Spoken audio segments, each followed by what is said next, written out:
Pozorište Bora Stankovića u Vranju 28. juna na večernjoj sceni ima novu premijeru. U pitanju je predstava Crna ptica u režiji Marije Mladenović, a rađena je po istoimenom romanu čija je autorka, današnja gošća briefinga, književnica i dramaturškinja iz Vranja Aleksandra Jovanović.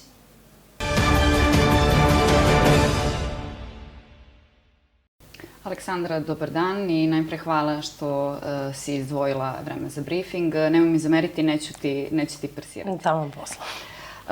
Najpre, eto, ono što je najaktuelnije. Premijera Crne ptice je zakazana za 28. jun u pozorištu Bora Stankovića u Vranju.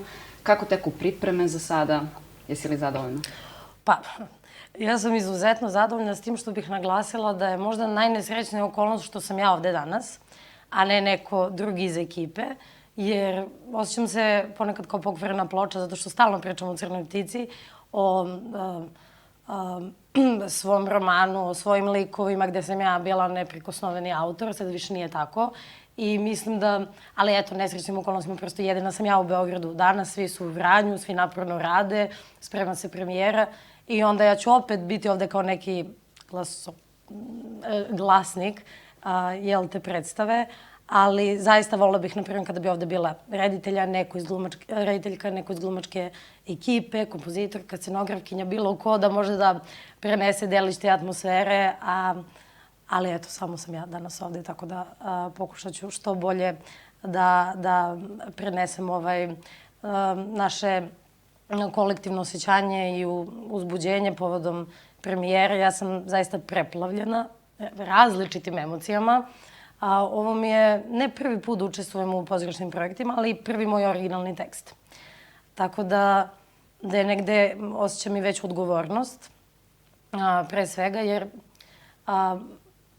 zaista čudno kad više godina radite na nekom projektu, na nekom tekstu gde ispreda samo ekran i gde vi kontrolišete stvari, što može biti utešno, ali je vrlo usamljenički posao. Mislim za sve pisa, mislim da se svi tako osjećaju. A onda se desi eto to da to što ste vi napisali postaje živ proces, gde su svi ostali podjednako autori, podjednako stvaravci kao i vi. I onda mi je bilo nevjerojatno drago da posmatram kako svaki član ekipe donosi nešto svoje, donosi neku svoju viziju i da vidim kako oni tretiraju likovi ili svoje uloge u procesu gde se ja na neki način povlačim, ali ostajem tu da pomognem ako treba, da prosto upijam tu atmosferu.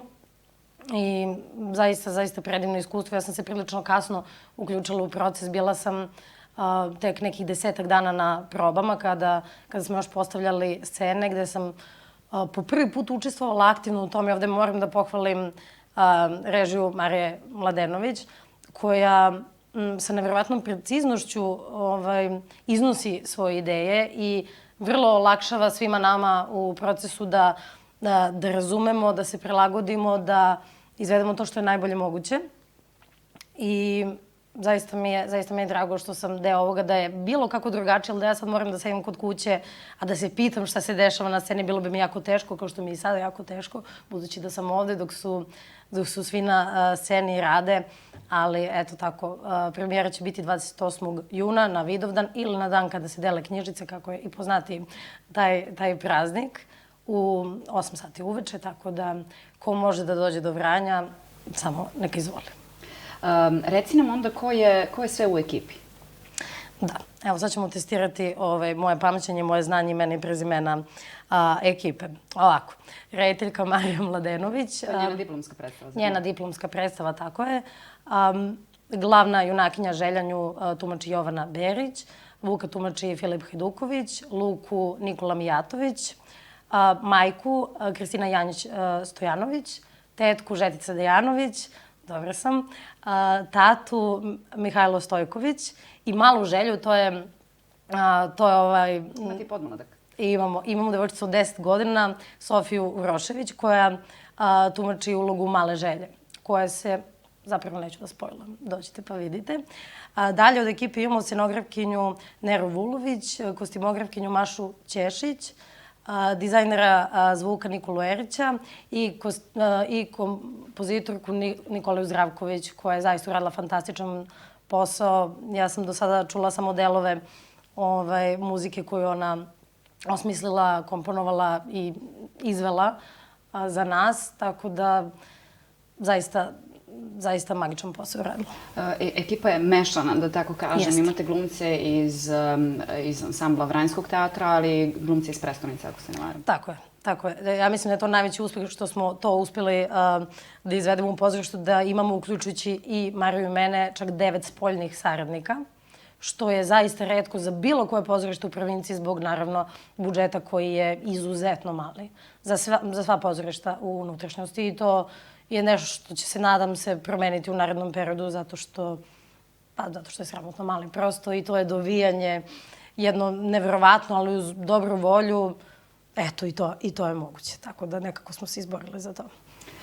Kada si već pomenula Podmladak, odnosno Sofiju, Sofija iz Bujanovca, zar ne? Jeste. Kakva je saradnja sa njom? Predivno. Ta devojčica nas je sve oduševila, ja mislim, i ubeđena sam da ona ima 1000 godina, ne zapravo 10, da ona starija od svih nas zajedno, jer je toliko je profesionalna, toliko zna tačno šta radi, toliko se dobro snalazi na sceni, pritom je osvojila sva naša srca, eto to moram da dodam. Tako da nadam se da ćemo je za par godina gledati zapravo na sceni. Kada si stvarala Crnu pticu, prvobitna je bila ideja da je to scenariju za film, ako se ne varam, i onda je na kraju ispao roman za decu, a sada predstava na večernjoj sceni. Dakle, je li za decu ili za odrasle? Osjećam se jako šizofreno kad sada pričam o ovome, jer da, to, eto, opet ponavljam, opet kao pokvarena ploča. Prvo je bio scenarij, ja sam to zaista zamislila kao film, tako sam i pisala junake, da bi nastao od toga roman koji sad evo već živi skoro 3 godine, nema toliko, ali 2, da kažemo da ima, koji je onda pronašao neki svoj put i neki svoj život i došao do čitaoca i meni je dosta značio taj feedback, ali opet ja kažem kada napišete nešto i to ode u neki prostor, to je zauvek odvojeno od vas i onda postaje potpuno odvojeni entitet i onda ne osjećam više vlasništvo na tim. Ali sada kao dramski tekst koji opet je nekako došao potpuno prirodno. Kada sam na promociji svog romana u pozorištu Bora Stankovića u Vranju razgovarala sa Bojanom Jovanovićem, umetničkim direktorom Vranjskog pozorišta, on je predložio onako potpuno ležerno da bismo mogli da napravimo predstavu i ja sam to samo prihvatila kao nešto potpuno prirodno. Marija odmah bila prvi izbor za rediteljku. Da, ste ranije sarađivali? Jesmo, sarađivali smo na još 2 projekta prethodne 2 godine, da tako kažem.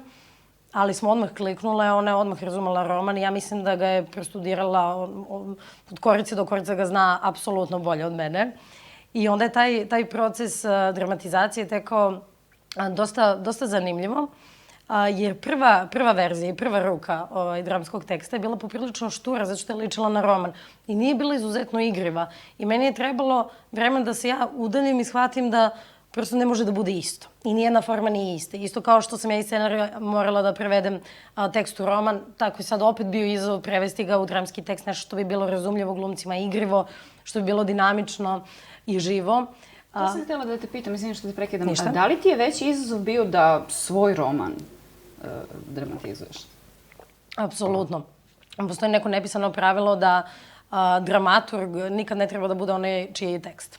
A ja sam se ovde malo izbegla to pravilo zato što sam jako želela da budem u procesu i nekako mi je delovalo jedino logično da bar na ovom prvom projektu, kada u pitanju originalni tekst, budem i ja dramaturg. Tako da to može da ima svoje mane, zato što ako je neko i suviše vezan za svoj tekst i odbija da menja stvari, to može da bude zeznuto, ali nadam se da sam uspela da izbegnem to. Eto. Da. Zanimljivo je, dramatizuješ svoj roman. Premijera predstave je u tvom rodnom gradu. Marija je takođe iz Vranja. Šta te još veže za Vranje, pored ovog posla? Da, to izuzetno znači da prva ta neka velika stvar, bar u pozorišnom svetu, bude u mom rodnom gradu, kao i u Marijinom. I od početka je to bio plan, to moram da kažem. To nam je bilo negde onako kao neka gvozdena reč da će biti u Vranju. Bez obzira da li bude postojala neka koprodukcija sa nekim beogradskim pozorištem ili ne, da li će se igrati u Beogradu, a nadam se igraće se, to je gotovo izvesno. Htjeli smo da premijera bude baš u Vranju i ne samo premijera, već da to bude i repertoarska predstava. Tako da za Vranje mene veže dosta toga, najviše detinjstvo, najviše prošlost, najviše ta neka nostalgija i ja Vranje ne mogu da posmatram onako kako ono jeste.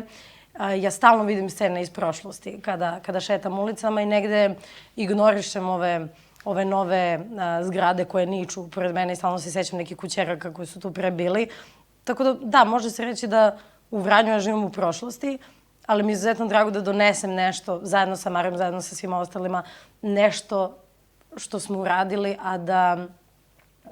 a da kažem, ne vezujemo samo za grad i samo za naše poreklo. S tim što taj mali grad koji je u Crnoj ptici opisan definitivno može biti Vranje. Tako da, eto, postoji tu ta poveznica. Dobro, eto, kada već pričamo o Vranju, hajde malo i o Vranjskom teatru da nastavimo da pričamo. Nova zgrada je otvorena pre skoro 3 godine, krajem 2019. Da. Kakav ti je utisak o radu Vranjskog pozorišta od tada do sad? Naravno, mislim, prošli smo i kroz epidemiju, to je ostavilo, naravno, posledice i na repertoar i na rad, ali generalno, evo, kakav ti je utisak, da li tu ima prostora za neka poboljšanja ili svuda uvek ima prostora za poboljšanja? Apsolutno svuda uvek ima prostora za poboljšanja. Da, bio je otežan rad za vreme epidemije i to nema tu vrdanja, bilo je tako svuda. Prepolovljene sale, čak otkazivane predstave zbog bolesti jednog člana ansambla, drugog. Prosto bilo je jako teško, ali mislim da smo to svi osjetili, to se ne odnosi samo na Vranjsko pozorište. I moram samo da kažem, baš sad kad smo bili u Vranju, baš smo pričali o novoj zgradi i postoje mnogi koji negde žude za starim pozorištem, za mirisom starog teatra, ali ja moram da kažem da se ne slažem tu, jer miris nove zgrade, a opet taj specifičan pozorišni miris je divan i ja negde gledam na postavku te nove zgrade kao na neki novi početak, kao na neko vaskrsenje pozorišta. Tako da mislim da je od tada pozorišna politika izuzetno napredovala. Mislim da ljudi ulažu veliki trud i ogromnu želju da to bude još bolje. Naravno, postoje sad planovi koji se protežu u narednih 5-10 godina, kada ja negde se nadam da ću biti uključena u te planove, kada zaista Vranjsko pozorište može da stane rame uz rame. Ajde, nećemo sada spominjati beogradska pozorišta, ali na primjer sa Subotičkim, sa Somborskim, koje su izuzetna pozorišta s izuzetnom repertoarskom politikom, tako da nadam se da ćemo jednog dana moći da stanemo rame u rame sa njima, zato što zaista ima potencijala. I u glumačkom ansamblu, i u kreativi, tako da, eto. I nadam se da će se proširivanjem budžeta, što naravno zavisi od mnogo drugih ljudi, niti od pozorišta, niti od samog grada, ali nadam se da će biti moguće da se otvore nova radna mesta, da prosto više stručnjaka dođu i naprave od pozorišta ono što sve vreme treba da bude. Da li je ansambl dovoljno podmlađen? Pa za sada nije, ali se prosto radi na tome. Ta smena generacije je prirodna i do nje mora da dođe. Ne može sada nasilnim putem, ne možemo sada da prosto napravimo neki presik i kažemo ajde 10 novih mladih ljudi, ajde sada vi stari bežite, prosto ne radi se to tako, ali postoji pomaka i zaista ja očekujem mnogo više mladih ljudi koji će doći ne samo u glumačkom ansamblu, nego i na drugim pozicijama. Da li je to dramaturg, da li je to direktor drame, koji ja mislim da nam je potreban, ne samo Vranjsko pozorište, nego generalno svako.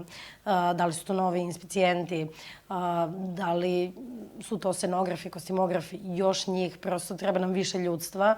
To je normalno. I veći budžet. Naravno, ali uvijek se vraćamo na to, uvijek se vraćamo na finansije, zato što toliko bazično zvuči, eto, samo još para da imamo, ali zaista nekad je samo to rešenje, zato što mislim da imamo kvalitetne ljude, samo još, eto, ta mogućnost da se uradi nešto koje, nažalost, leži u novcu. U redu, pošto imamo još malo vremena, želim da te pitam sledeće. Da li je zaista najteže napisati drugi roman?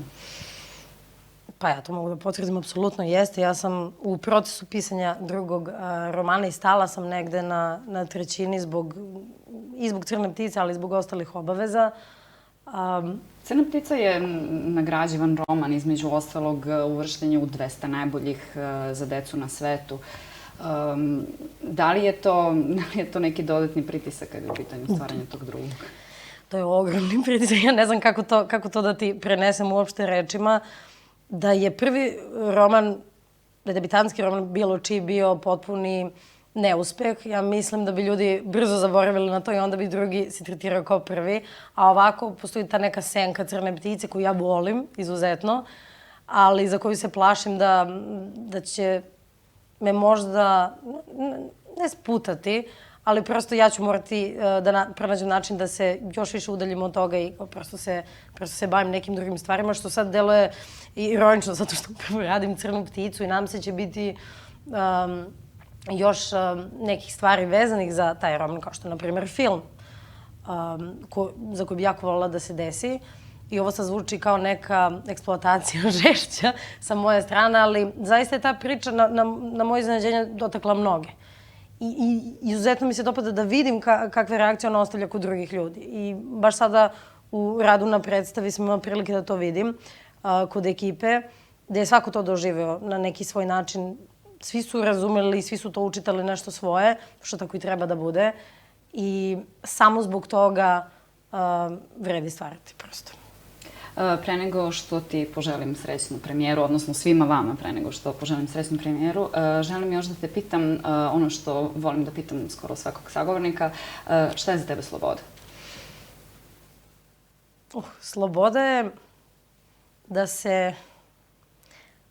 da kad izađem iz kuće, da ne razmišljam da li će neko da me ubije. I sloboda je hodati sam noću, bez straha. Sloboda je moći slušati muziku kad se hoda sam noću. Sloboda je moći obući se kako god vi želite. Sloboda je reći ono što mislite, da se ne plašite da će zbog toga izgubiti posao, da će vas neko pratiti do kuće i ubiti. Mislim, ima mnogo definicija slobode i većina ovih za mene su jako intimne. Sloboda je biti to što jesi, a opet da neko neće da vas ubije zbog toga.